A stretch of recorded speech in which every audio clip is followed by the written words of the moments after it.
The young bear wakes to dark skies over whispering pines.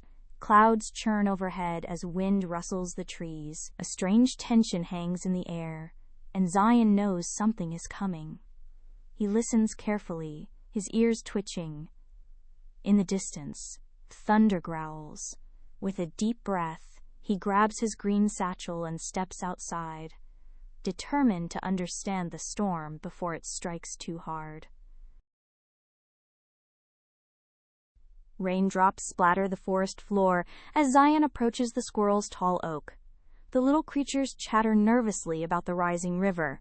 Zion's paws splash through puddles as he reassures them, promising to check downstream. His fur is quickly soaked, but his purpose is clear.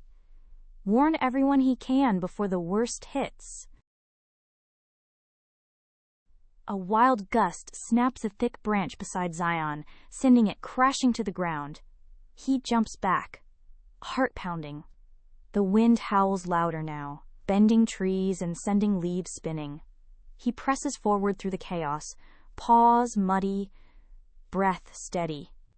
The glen is just ahead, and he knows some animals won't survive unless he reaches them.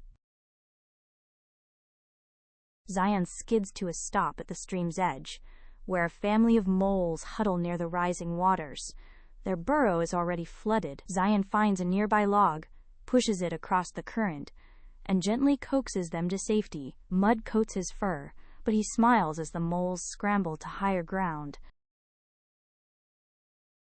Heavy rain pours as Zion climbs uphill, his legs aching. He spots Eagle Rock and scrambles up the slick stones. From the summit, he sees movement near the rabbit dens. The burrows are too low. They'll flood. With a determined growl, he slides down the hill, aiming straight for them.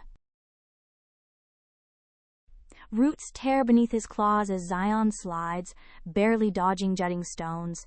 The hill is slick and steep. He grabs at a low-hanging branch to slow himself, gasping as it nearly snaps. At the base, he coughs and shakes off rain. The rabbits are near. He can't slow down now. A massive tree lies across the path ahead.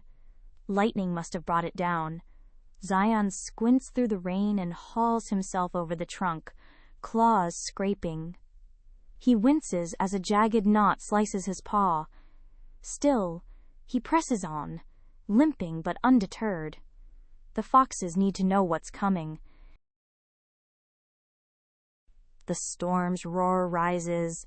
Zion's vision blurs from wind and pain. He finds a shallow cave and stumbles inside to catch his breath.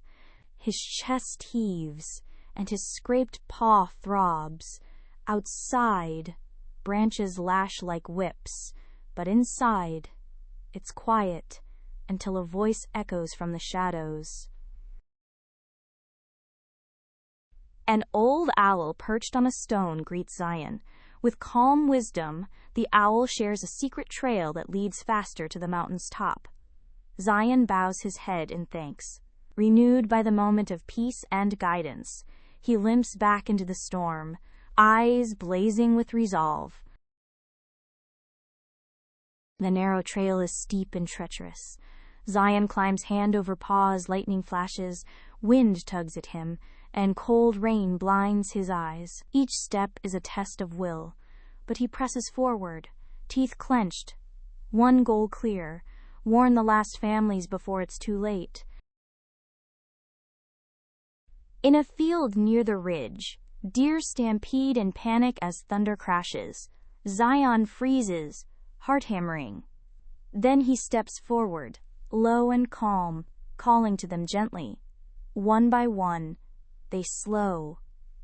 Zion leads them away from the ridge's edge, his steady presence cutting through the chaos like light. Zion finds himself at the cliffside. The path ahead has eroded, leaving only a narrow ledge. His paws tremble as he lowers himself. Inching along the edge, below, rocks tumble into mist. He doesn't look down. He focuses only on each step, and the lives depending on him. Finally, he reaches the fox burrow. The wind screams around him as he shouts above it. The foxes emerge, wide-eyed. Zion urges them up the ridge, pointing toward the cave.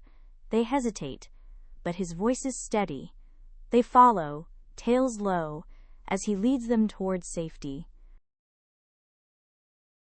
Halfway up, Zion spots movement below, animals stranded in the valley. He turns to the foxes. "Keep going," he says, then races back down. His muscles burn, but he doesn't stop. He can't. Not when others are still in danger. Not while there's still time to help. He finds a raccoon pinned beneath a broken branch. Rain lashes the ground.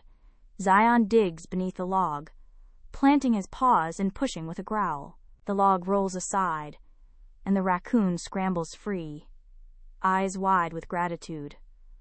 Zion nods, then lifts him onto his back. Together, they climb. Zion's legs shake, but he encourages the animals beside him. He speaks calmly, clearly. "Almost there," he says again and again. Behind him, rabbits, birds, and deer follow. Above them, the wind shrieks, but Zion's voice rises stronger still. At the cave entrance, the foxes help pull others inside. Zion lifts the raccoon one last time, then collapses beside him, chest heaving. Around him, animals huddle close, shivering but safe. The storm still rages, but inside, Zion has built something stronger. Hope. Hours pass. The storm begins to fade. Zion sits at the cave's mouth, watching the clouds break. His fur is soaked, paw bandaged with moss. He's exhausted, but a gentle smile breaks across his face. Against all odds, they made it. Every single one. Morning sun spills through the trees. Animals emerge into golden light, blinking at the quiet world. The forest is bruised, but not broken. They gather around Zion, cheering, nuzzling, thanking. His ears twitch, and he blushes beneath his fur. He doesn't speak much. He doesn't need to. His actions roared louder than the thunder. The owl watches from a branch, nodding once before flying away. Zion closes his eyes and breathes in the clean, damp scent of a saved forest. Later, the moles plant new saplings. The foxes build higher shelters. Everyone works together and everyone remembers. When storms come again, they'll know how to face them. All because one brave bear lit the path first. That night, under a clear sky, they hold a gathering. The animals share stories, laughter, and food. Zion sits quietly with his satchel beside him.